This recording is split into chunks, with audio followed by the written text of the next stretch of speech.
¿Alguna vez pensaste que la criatura que duerme en tu sofá, come de tu mano y responde a tu voz, podría terminar comiéndote a ti? No estamos hablando de películas de terror ni de leyendas urbanas. Esto es real. Más real de lo que tu instinto de supervivencia querría aceptar. Desde chimpancés que usaban el control remoto hasta pitones que acechaban en silencio como un abrazo mortal, estas historias no tienen sentido lógico. Pero sucedieron. Personas que amaban profundamente a sus mascotas, que las trataban como hijos o mejores amigos, terminaron siendo devoradas, desgarradas y, en algunos casos, completamente tragadas por aquellas mismas criaturas que juraban protegerlas.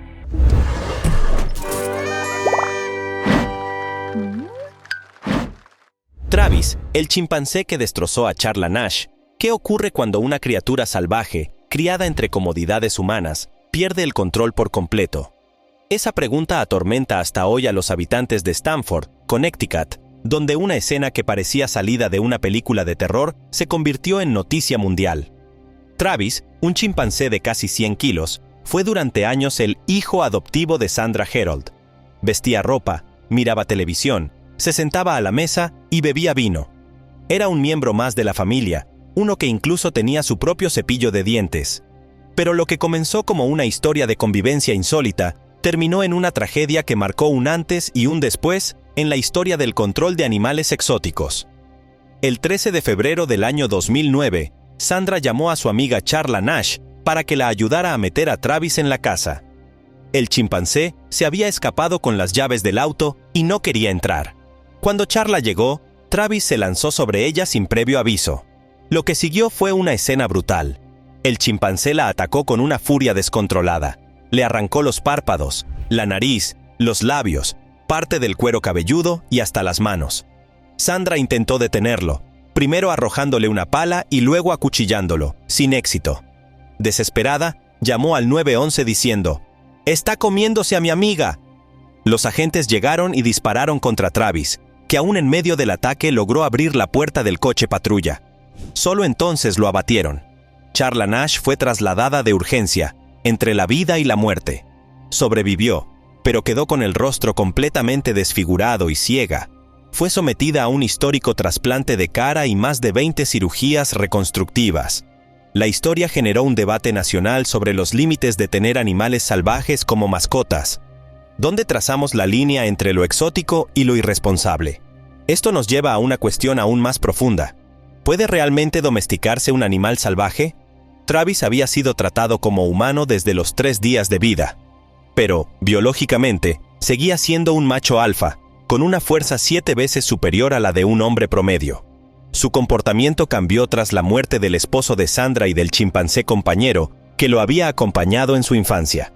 El aislamiento, el estrés y la pubertad en un chimpancé pueden disparar niveles de agresión difíciles de predecir.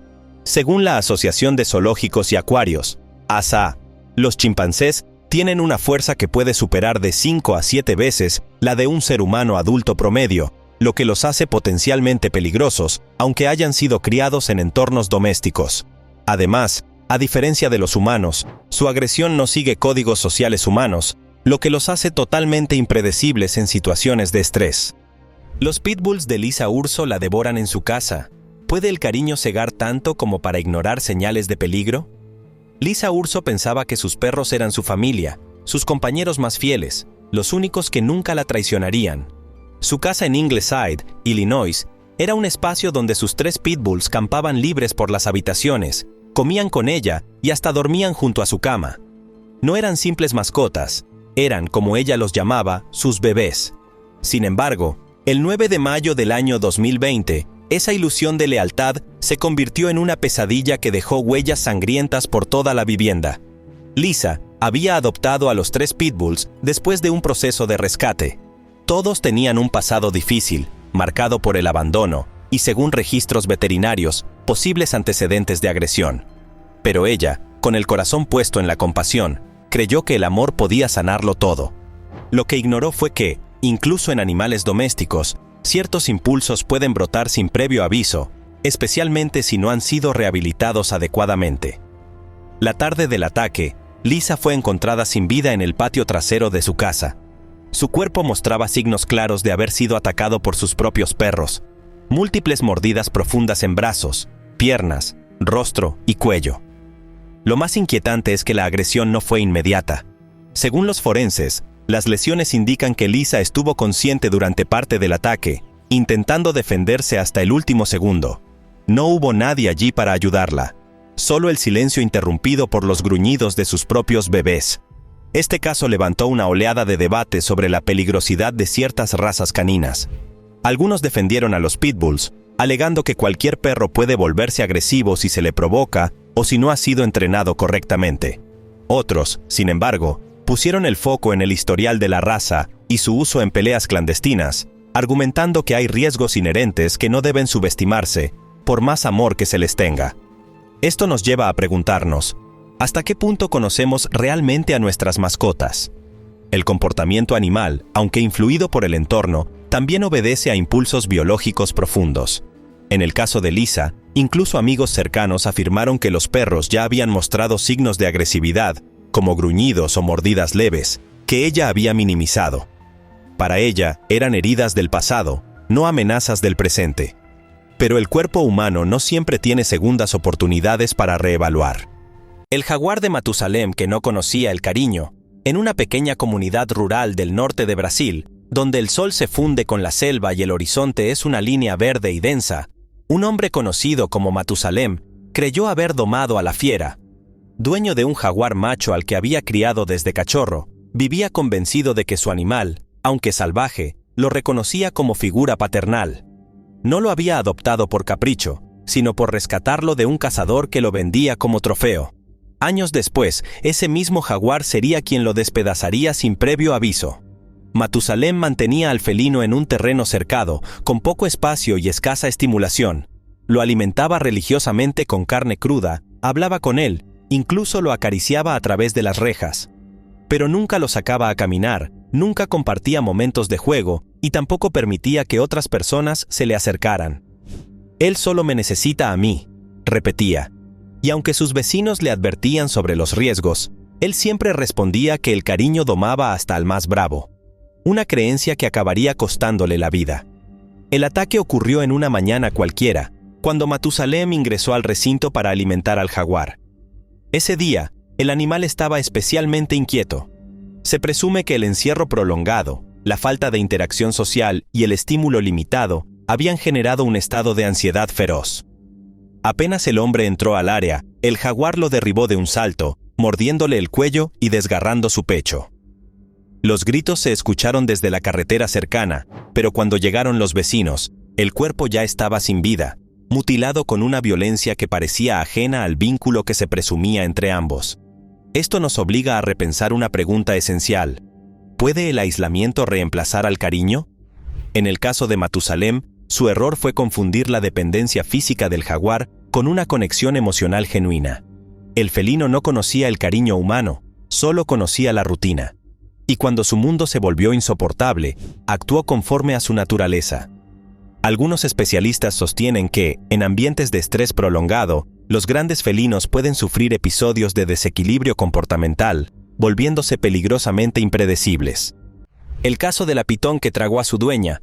¿Puede una criatura silenciosa, sin patas ni garras, volverse el depredador más aterrador del hogar? En el poblado de Muna, en la isla de Celebes, Indonesia, una mujer llamada Watiba desapareció sin dejar rastro. Su ausencia fue notoria de inmediato. No solía alejarse sin avisar, y su jardín de hierbas medicinales, donde cultivaba de noche para evitar el calor, quedó con las herramientas esparcidas. Su familia, alarmada, comenzó a buscarla. Horas después, los aldeanos descubrieron algo que paralizó el corazón de toda la comunidad. Una pitón reticulada de más de 7 metros de largo, con un abultamiento grotesco en su abdomen, yacía inmóvil junto a la casa de la mujer. La sospecha fue inmediata y aterradora. Con la ayuda de machetes, los aldeanos abrieron cuidadosamente el cuerpo del animal. El hallazgo fue espeluznante. Allí estaba Watiba, entera, aún con la ropa que llevaba la noche anterior. No había huellas de lucha, solo el fatal abrazo de una criatura que no conoce límites. La noticia dio la vuelta al mundo no solo por la rareza del evento, sino por lo inquietante que resulta. Un ser humano adulto, consumido por completo por una pitón, sin violencia aparente, sin ruido, solo un ataque quirúrgico, impulsado por la lógica silenciosa de un depredador experto. Esto nos lleva a preguntarnos, ¿cómo es posible que una serpiente sea capaz de tragar a una persona entera? Las pitones reticuladas poseen una mandíbula extremadamente flexible, articulada con ligamentos que se expanden en múltiples direcciones. Esto les permite engullir presas mucho más grandes que el diámetro de su propia cabeza. El proceso puede tomar horas, pero una vez que comienza, es casi irreversible. En ambientes como los de Indonesia, donde la fauna silvestre convive tan de cerca con asentamientos humanos, estos encuentros fatales, aunque raros, no son imposibles. La tragedia con el león Simba en Ucrania. ¿Puede un lazo construido a base de años de confianza quebrarse en un solo instante? En Ucrania, la historia de Oleg Zubkov y su león Simba parecía una fábula moderna sobre la armonía entre hombre y bestia.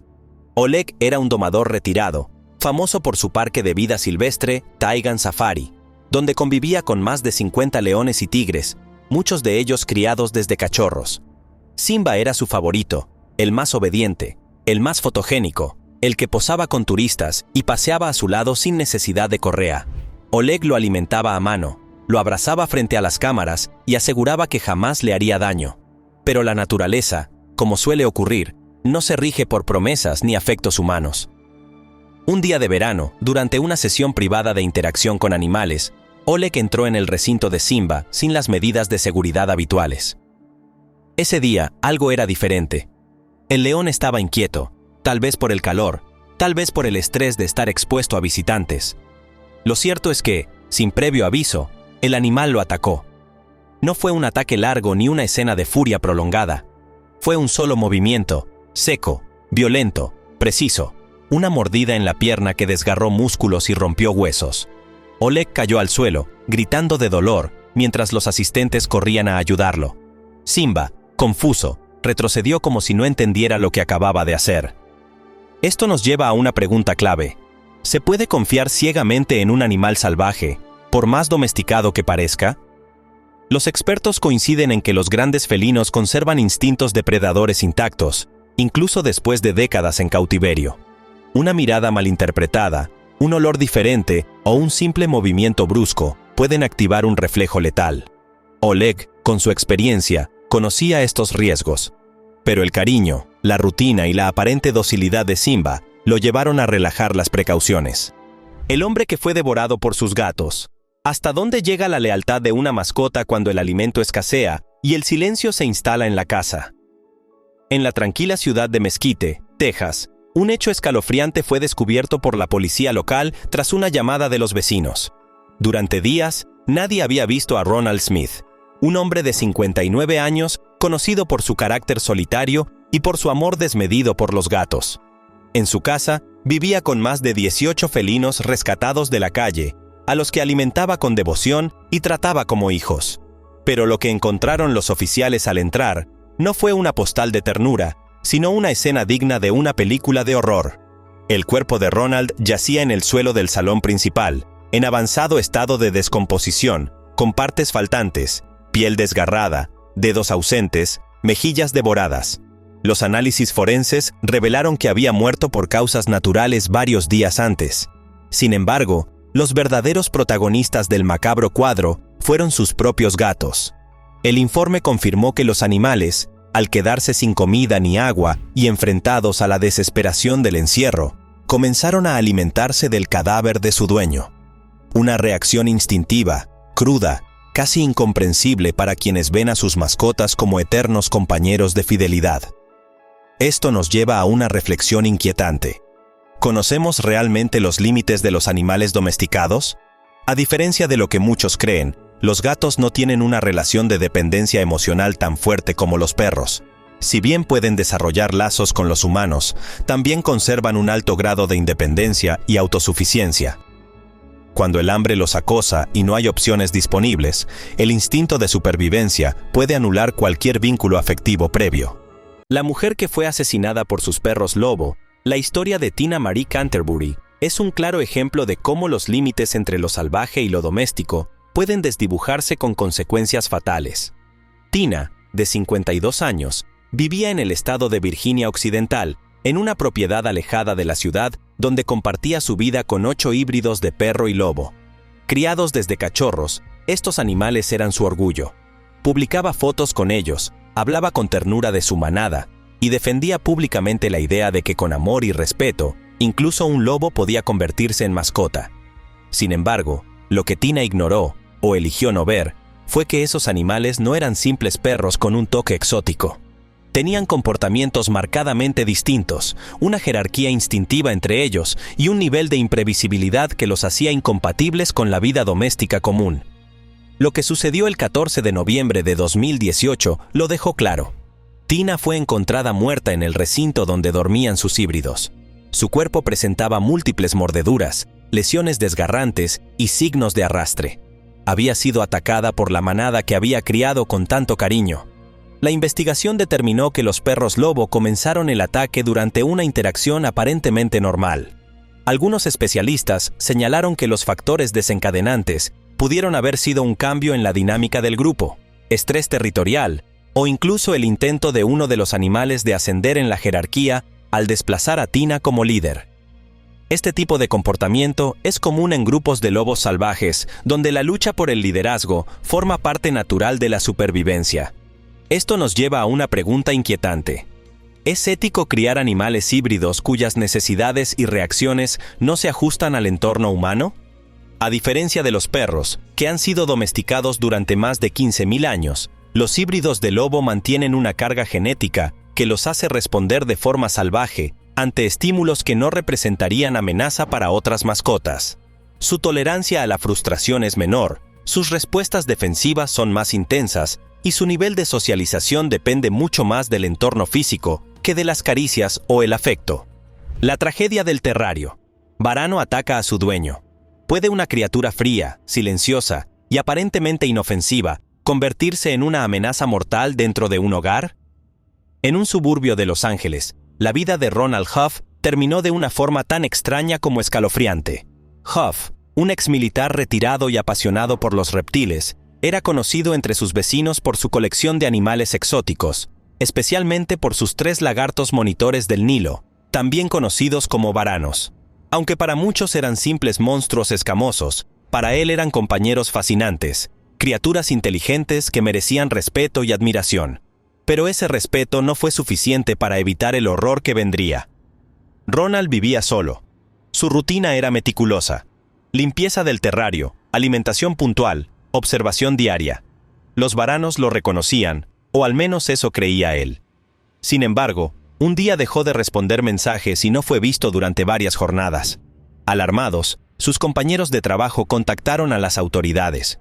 Lo que encontraron al ingresar a su apartamento fue indescriptible. El cuerpo de Ronald yacía en el suelo, con partes devoradas, el rostro casi irreconocible y heridas profundas en brazos y piernas. A su alrededor, los 3 varanos del Nilo lo observaban en completo silencio, aún activos, aún vivos. Las autoridades forenses concluyeron que Ronald había muerto por causas naturales, posiblemente un infarto. Pero el análisis posterior reveló que los lagartos no habían esperado mucho para comenzar a alimentarse del cuerpo. Más perturbador aún fue descubrir que algunas de las heridas parecían haber sido infligidas mientras él aún estaba con vida. Esto sugiere que, por razones desconocidas, los varanos pudieron haberlo atacado antes de que muriera. Una hipótesis planteada es que la falta de comida o una alteración del entorno pudo haber disparado el comportamiento predador en estos reptiles. Esto nos lleva a una inquietud persistente. ¿Sabemos lo suficiente sobre los animales exóticos que algunos deciden tener como mascotas? A diferencia de los gatos o perros, los varanos del Nilo no han sido domesticados. Conservan su comportamiento salvaje, sus reflejos defensivos y su impulso alimentario intacto. Su apariencia calmada puede engañar, pero su instinto siempre está alerta. Ronald, a pesar de su experiencia, confió en un vínculo que tal vez solo existía en su mente. El caso generó revuelo en los medios y en la comunidad de criadores de reptiles. Algunos defendieron a los varanos, asegurando que su reacción fue puramente instintiva y no agresiva.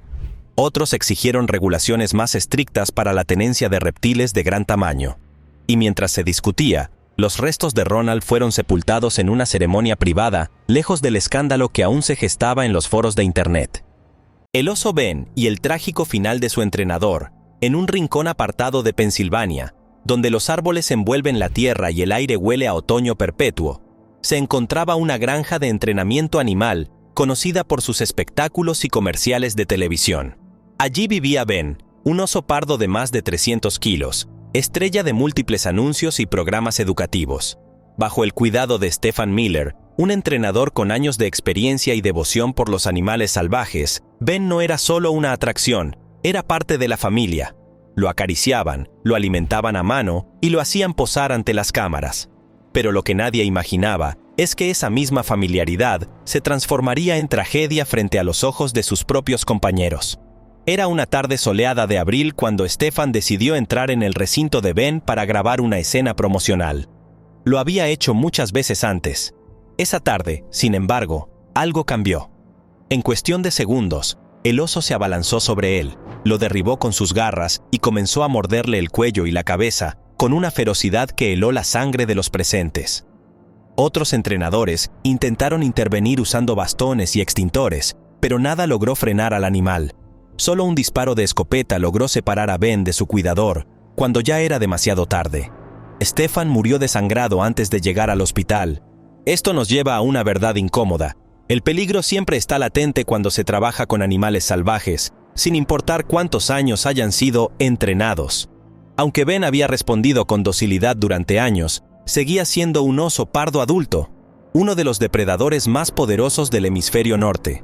Los expertos sugieren que el ataque pudo haber sido provocado por un estímulo ambiental desconocido, o simplemente por un reflejo defensivo mal interpretado por el animal.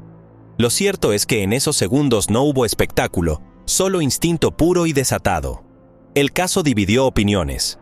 Algunos clamaban por la eutanasia de Ben, considerándolo peligroso e incontrolable.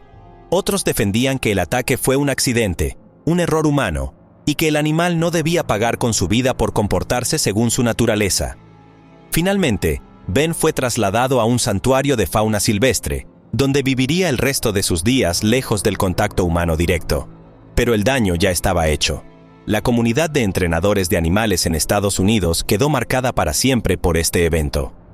El mono capuchino que mutiló a su dueño, en los suburbios de Tampa, Florida, un hombre llamado Michael Saunders vivía con un compañero inusual, un mono capuchino al que llamaba Toby. Lo había adquirido legalmente cuando apenas era una cría, con la intención de criarlo como parte de la familia. Le enseñó trucos, lo alimentaba con frutas frescas y cereales, y le compraba ropa diminuta que hacía reír a sus invitados. Para Michael, Toby no era una mascota, era casi un hijo. Pero como muchas historias de aparente ternura con animales exóticos, esta también tuvo un final brutal. Durante varios años, la convivencia fue tranquila. Toby mostraba curiosidad por todo, una inteligencia sorprendente y una personalidad juguetona. Pero a medida que fue madurando sexualmente, su temperamento comenzó a cambiar. Se volvió más territorial, gruñía ante la presencia de extraños y comenzó a mostrar signos de frustración. Michael, en lugar de consultar con un especialista en comportamiento animal, optó por mantener al mono más tiempo enjaulado cuando se ponía agresivo. Esa decisión, motivada por el miedo y el desconocimiento, solo aumentó la tensión entre ambos. Una tarde de primavera, mientras intentaba acariciarlo dentro del recinto, Toby se lanzó sin previo aviso sobre Michael. Lo mordió en la mejilla, le arrancó parte de la oreja y le arañó el cuello con una furia que parecía desproporcionada para su tamaño. Michael logró zafarse, pero no sin sufrir graves lesiones. El informe médico detalló daños severos en el rostro, pérdida parcial de visión y una herida infectada por bacterias transmitidas a través de la mordida del primate. Esto nos lleva a una reflexión esencial. ¿Estamos preparados para tener primates como mascotas? Los monos capuchinos, a pesar de su tamaño reducido, poseen una inteligencia emocional compleja y una estructura social que no puede replicarse en un hogar humano. Son animales sociales que requieren estímulos constantes, jerarquías claras y libertad para interactuar con otros de su especie. La privación de estos elementos genera estrés crónico, comportamientos impredecibles y, en muchos casos, agresión dirigida hacia los humanos que los rodean. El ataque a Michael fue denunciado a las autoridades sanitarias del estado. Tras una evaluación veterinaria, Toby fue confiscado y trasladado a un santuario especializado, donde viviría con otros primates en condiciones más apropiadas. Michael, por su parte, tuvo que someterse a múltiples cirugías reconstructivas y admitió en entrevistas posteriores que jamás debió haber intentado domesticar a un animal que necesita una selva, no una jaula con juguetes. El trágico final de la criadora de erizos. En las afueras de Gales, una mujer llamada Bridget Taylor había hecho de su amor por los erizos una forma de vida. Dueña de un pequeño criadero legal, Bridget cuidaba y comercializaba erizos pigmeos africanos, animales populares en el mercado de mascotas exóticas por su tamaño, sus espinas suaves y su aire eternamente curioso. Su casa era, literalmente, un santuario de silencio y pequeños estornudos agudos. Criaba más de 30 erizos en jaulas impecables, cada uno con nombre, rutina de alimentación y hasta horarios de juegos nocturnos. Durante años, su negocio floreció en la comunidad. Los clientes llegaban de todas partes del Reino Unido para adquirir uno de sus ejemplares, certificados y en perfecto estado de salud. Pero lo que ocurrió una mañana de febrero dejó helada a toda la región. Bridget fue encontrada muerta en su sala, desplomada junto a una de las estanterías que sostenía varias jaulas. Lo más escalofriante no fue su muerte en sí, presuntamente por una caída provocada por un accidente doméstico, sino el estado en que fue hallado su cuerpo. Según el reporte forense, Bridget llevaba varios días fallecida. Su rostro y parte del cuello presentaban pequeñas heridas punzantes, consistentes con las espinas de los erizos. Lo más inquietante fue descubrir que varios de los animales habían salido de sus jaulas. Aunque sus lesiones no fueron causa de la muerte, se confirmó que, al no encontrar alimento, algunos de los erizos comenzaron a mordisquear partes expuestas del cuerpo. En este caso, el hambre, la oscuridad y la libertad repentina generaron una conducta que muchos consideran impensable para un animal tan pequeño. El loro que reveló el crimen, en Michigan, Estados Unidos, un caso policial inusual captó la atención de los medios cuando un loro gris africano llamado Bud comenzó a repetir una frase escalofriante: "No dispares, no dispares". Lo decía con insistencia, como si la escena estuviera repitiéndose una y otra vez en su memoria. Esa frase se volvió clave en el juicio por el asesinato de Martin Durham, ocurrido en 2015. Bud era la mascota de la víctima y estuvo presente durante el momento exacto en que su dueño fue asesinado a balazos. Según un estudio publicado por la Universidad de Lincoln, Reino Unido, los loros grises africanos pueden recordar frases escuchadas años antes y repetirlas con entonación emocional similar al contexto original. Además, su mordida puede ejercer una fuerza de 350 psi, suficiente para romper una nuez dura, o causar daño serio en los dedos humanos.